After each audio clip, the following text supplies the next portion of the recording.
नमस्कार, मैं धनंजय कुमार, द नागरिक में आपका स्वागत है। इजराइल और जो ईरान का युद्ध है, चौथे दिन भी जारी रहा और आगे भी जारी रहेगा। ऐसा लग रहा है कि जल्दी खत्म होने वाला नहीं है, क्योंकि जो इजराइल को और अमेरिका को लग रहा था कि ईरान डर जाएगा, क्योंकि उसके पास इजराइल और अमेरिका के पास लेटेस्ट टेक्नोलॉजी है और बहुत पैसा भी है। जिसके पास बहुत पैसा हो, जिसके पास टेक्नोलॉजी हो, उसको कौन हरा सकता है। लेकिन जो एक व्यापारी बुद्धि होती है, वो व्यापारी बुद्धि ये भूल जाती है कि लड़ाई व्यापार नहीं है। लड़ाई जो है वो स्वाभिमान है और अंदर का भीतर का हौसला है। और स्वाभिमान और हौसले के मामले में जो ईरान है वो ज्यादा भारी है। ईरान के पास ठीक है लेटेस्ट टेक्नोलॉजी नहीं है, लेकिन योद्धा है, लड़ाका है और उसकी तैयारी भी है, चूंकि वो भी लंबे समय से लड़ रहा है ईरान। दूसरी तरफ इजराइल है, वो भी लंबे समय से लड़ रहा है। वो तो कब्जा की राजनीति कर रहा है और फिलिस्तीन, गजा पट्टी, ये सब जो है दूसरे के घर में घुस जाना आसान काम थोड़े। और इजराइल के पास कहते हैं कि सबसे मजबूत वो जेट्स हैं, वो हवाई जंग है, उसमें इजराइल का कोई सानी नहीं, अमेरिका का सानी नहीं।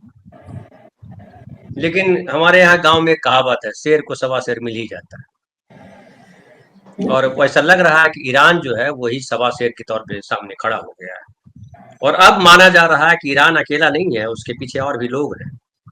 और वो लोग कौन हो सकते हैं? वो हो सकते हैं जो अमेरिका की चौधराहट से परेशान है। वो रसिया भी हो सकता है, वो चीन भी हो सकता है, वो और भी कुछ देश हो सकते हैं।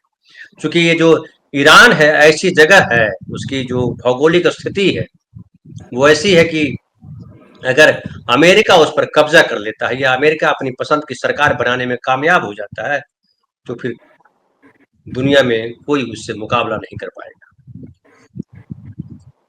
और इसीलिए इजराइल ने शुरुआत में जो कहा था कि परमाणु जो बम बना रहा है ईरान, उसे खत्म करना है, इसके लिए हम युद्ध कर रहे हैं। लेकिन उसका बयान कुछ देर बाद बदल गया और उसने कहा कि वहां कट्टरवादी सरकार है और ईरान की जनता भी जो है नाराज है उससे, और उसको भी आजादी चाहिए ईरान के लोगों को। आप याद कीजिए, उनके जो है इजराइल के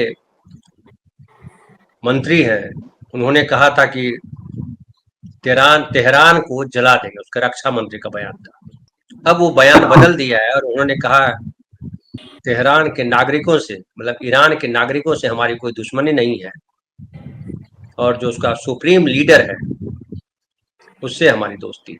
और तेहरान जो है, तेहरान के नागरिकों के प्रति जो है संवेदना जताई है एक तरह से। लेकिन दूसरी तरफ एक और खबर जो सुबह भी हमने बात की थी और हमने कहा था कि बहुत संभव नहीं लग रहा है, कि वो पाकिस्तान का एक बयान आया था। पाकिस्तान का बयान नहीं था, बेसिकली वो बयान था ईरान से। ईरान की रिवॉल्यूशनरी गार्ड के कमांडर और राष्ट्रीय सुरक्षा परिषद के सदस्य जनरल मोहसन रजाई ने कहा था संडे को, इजराइल ईरान पर परमाणु बम का इस्तेमाल करेगा तो पाकिस्तान भी इजराइल पर परमाणु बम से हमले का जवाब देगा। लेकिन आज दोपहर में खबर आई कि पाकिस्तान ने कहा कि नहीं नहीं नहीं, हमने ऐसा कहा ही नहीं, हम क्यों हमला करेंगे। तो वो पलट गया। दूसरी तरफ जो है ईरान में, ईरान सरकार ने कहा है, जो नागरिक हैं वहां रह रहे हैं दूसरे देश के, उन नागरिकों से कहा है कि आप जो है देश छोड़कर जा सकते हो, बॉर्डर खुले हुए हैं। और 10,000 के आसपास भारतीय भी है जो वहां बताया जाता है कि फंसे हुए हैं। लेकिन वहां का जो भारत का जो दूतावास है उसने कहा है कि कोई टेंशन की बात नहीं है और हम शिफ्ट करेंगे सही जगह। आपको पता ही है कि सारे ईरान के जो एयरपोर्ट्स हैं वो बंद हैं, तो सड़क के रास्ते ही आना होगा। सड़क के रास्ते ईरान से निकल करके आएंगे, फिर वो दूसरी जगह से फ्लाइट पकड़ेंगे और हिंदुस्तान आएंगे। अब लेकिन चक्कर यह है कि पाकिस्तान का एयरबेस भी बंद है, हमने झगड़ा कर लिया है। और झगड़ा कर लिया तो पाकिस्तान ने भी अपना एयरबेस बंद कर दिया था, हमें कहीं और से घुमा करके लाना पड़ेगा। ये तमाम चीजें हैं।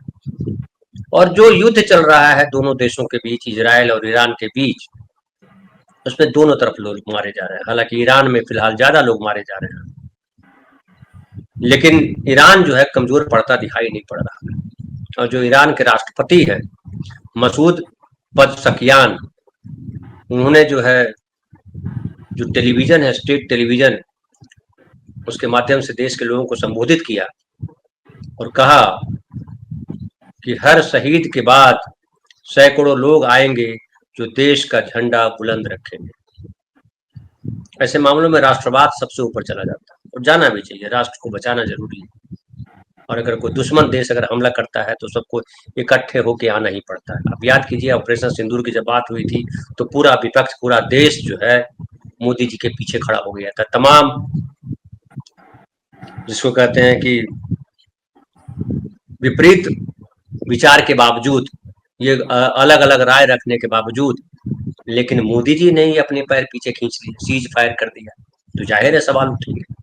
तो वैसे ही ईरान में जो है वहाँ के जो राष्ट्रपति है उन्होंने कहा है कि हमारे देश के सभी लोगों को इजराइल के हमले को रोकने के लिए हाथ से हाथ मिलाकर खड़ा होना चाहिए, और ईरान में इस मामले में है। दूसरी तरफ ये कहा जा रहा है कि जो हिजबुल्ला है, जो और दूसरे संगठन हैं, हुती हैं, वो भी उधर कहीं झगड़ा कर रहे हैं, वो भी मजबूत हैं और उनके भी हमले होने वाले हैं, वो भी तैयारी कर रहे हैं। और ये कहा जा रहा है कि अगर अमेरिका ने, जैसा कि ट्रंप ने चुनौती दी है और कहा है कि अगर हम पर हमला हुआ, चूंकि ईरान ने कहा था कि हम जो है जो इजराइल का साथ देगा उसको हम दुश्मन मानेंगे और उस पर भी हमला करेंगे, तो इसके पहले ट्रंप ने चेताया कि अगर हम पर हमला हुआ तो फिर वो लड़ाई होगी जो दुनिया देखेगी। लेकिन कहा जा रहा है कि ईरान की तैयारी पूरी है और इस बार ट्रंप फंस गए। ये टैरिफ वार नहीं है, ये बेसिकली वॉर है, जहां बम चलेंगे, गोलियां चलेंगी, रॉकेट चलेंगे, मिसाइलें चलेगी, हवाई हमले होंगे, जमीन पे हमले होंगे, पता नहीं क्या क्या होगा। परमाणु बम भी चलाया जा सकता है अगर अब आ जाएगा, चूंकि सब हर तरफ जो है दक्षिणपंथी उभार है, तो वो तो श्रेष्ठतावाद है। श्रेष्ठतावाद के सबसे ज्यादा खतरे यही है कि हम नहीं तो तुम नहीं, ये सबसे बड़ी बीमारी मानी जाती है दक्षिणवाद, दक्षिणपंथ। तो अगर अमेरिका इसमें कहीं से इन्वॉल्व होता है तो जाहिर है विश्व युद्ध का खतरा लोग देख रहे हैं। विशेषज्ञ मानते हैं कि अगर ये मामला लंबा चला तो एक तो ट्रंप लंबे लड़ने वाले व्यक्ति हैं नहीं, और अगर ट्रंप की गर्दन अगर फंसती है, चूंकि वहां भी गृह युद्ध वाली स्थिति है, अमेरिका में भी सहज स्थिति नहीं है। और पहली बार बताया जा रहा है कि इतना भारी विरोध है अमेरिका में ट्रंप का कि लोग बता रहे हैं कि वियतनाम युद्ध के समय भी इतने लोग सड़कों पर नहीं उतरे थे जितने लोग अभी सड़कों पर उतरे हुए हैं और ट्रंप के खिलाफ है। बहुत सारे लोग हैं जो फिलिस्तीन के समर्थन में हो, और वो जो छात्रों को जो मना किया है यूनिवर्सिटी में आने से, ढेर सारे छात्रों को, तरह तरह के लोगों को, इसलिए कि फिलिस्तीन के समर्थन में लोग खड़े न हो। लोग ये भी बताते हैं कि ट्रंप की भी मजबूरी है, क्योंकि जो यहूदी हैं वो दुनिया में सबसे ज्यादा अमीर हैं, वही बिजनेस को संभाले हुए हैं, तमाम तरीके के बिजनेस को, और उसमें ट्रंप फंसे हुए हैं। वो क्या करें, इजराइल का साथ देना पड़ेगा। कौन कहाँ फंसा है इसको पहचानना आसान नहीं, लेकिन ये दिखाई पड़ रहा है कि हर किसी के गर्दन पर किसी का हाथ है। वो हाथ किसी का नहीं, दरअसल अपना ही हाथ है। हमने एक नाटक का प्लॉट इसी पे डेवलप किया था कि आपको जो आपकी गर्दन पे किसी का हाथ दिख रहा है वो किसी का हाथ नहीं है, वो आपका हाथ है। चूंकि आपका हाथ किसी और की गर्दन पे है तो उसका हाथ किसी और के गर्दन पे है, उसका हाथ किसी और के गर्दन पर है, और घूम करके दूसरे के हाथ जो आपके गर्दन पे, दरअसल आप ही का हाथ है। चूंकि अगर आप ईमानदार नहीं हैं, अगर आप सत्ता लोलुप हैं, अगर आप चालबाजियां करते हैं, अगर आप धर्म के नाम पर, जाति के नाम पर, नस्ल के नाम पर, देश के नाम पर, राज्य के नाम पर भेदभाव पैदा करते हैं, जो आम इंसान है उसकी हत्या करते हैं, करवाते हैं, साजिशें रचते हैं, तो फिर आपके साथ आपकी आत्मा भी नहीं होती। हम तो भारतवासी जो है आध्यात्मिक व्यक्ति होते हैं। अब ये अलग बात है कि हम अध्यात्म जो हमारा अंधविश्वास में घुस गया है, भर गया अंधविश्वास, वो अलग किस्सा है।